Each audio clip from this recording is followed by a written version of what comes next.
नमस्कार बंधुगण, आपण मानकु आम चैनल को स्वागत। एबे आसिला सुभद्रा योजना को नहीं गोटे बहुत बड़ अपडेट। तेबे अपडेट टी कौन रही जानिबा पूर्वरु वीडियो टी को आरंभ रु शेष पर्यंत देखंतु।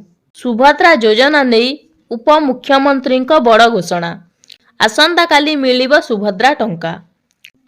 सुभद्रा योजना रु बात पड़िथिबा 2,67,000 हिताधिकारी जांच शेष होईछि।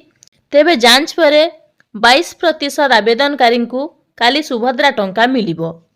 एने उपमुख्यमंत्री प्रभाती परिड़ा सूचना देइछंती। बात पड़िथिबा 2,67,000 आवेदन को आउ थरे जांच पर एने निष्पत्ति होइथिबा सूचना देइछंती उपमुख्यमंत्री प्रभाती परिड़ा।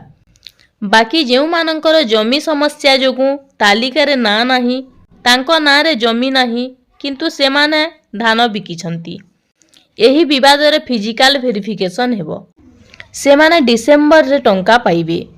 5 लाख मिसमैच हेउथिला, ता समाधान होई नाही, से माने एथर शामिल हेबे नाही। सेही परि किछि लोकंक अकाउंट आधार लिंक रे समस्या अछि।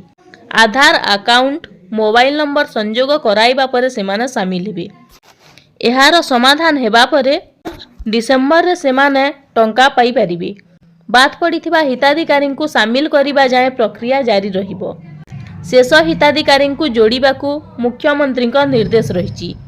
अंगनवाड़ी मिशन शक्ति माँ पीओ माने गाँ को जीवे।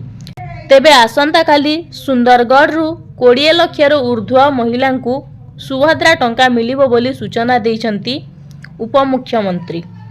सूचना योग्य सुभद्रा योजना रु 2,67,000 आवेदनकारी विभिन्न कारण पाई बात पड़िथिले।